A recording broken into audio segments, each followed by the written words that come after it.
नमस्ते सबैजनालाई, मेरो नाम विश्वास राई। अहिले चाहिँ म बङ्गलादेश साइकल यात्रा गरेको चाहिँ 8 दिन भइसकेको छ। अनि 8 दिनमा चाहिँ म पुगिसकेँ गोपी कृष्ण मन्दिर। देख्न सक्नुहुन्छ बङ्गलादेशको सबैभन्दा ठुलो मन्दिर है त। अनि हिजो राति चाहिँ म यहाँ पुगेर एक दिन चाहिँ बसेँ अनि एकदम राम्रो लाग्यो। त्यस यहाँको मान्छेहरू पुजारीबाहरू मलाई खानु बस्नुको सबैको सुविधा गरिदिएको थियो। अनि आज चाहिँ म यहाँदेखि निस्किएको छु। अनि बङ्गलादेश पुरा साइकलमा 1 महिनाको जर्नी हुँदैछ है त।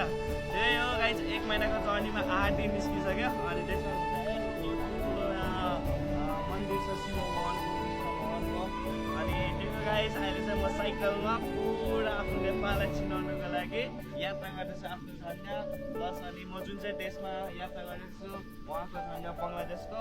अनि यो चाहिँ हाम्रो नेपालको भनौँ न। अनि यहाँ चाहिँ हेर्नु सक्नुहुन्छ यति धेरै मान्छेहरू भेला भएको छ है त। मलाई हेर्नुको लागि यति धेरै मान्छेले चिनिरहेको छ, नेपालबाट आएको भनेर एकदम गर्व फिल छ।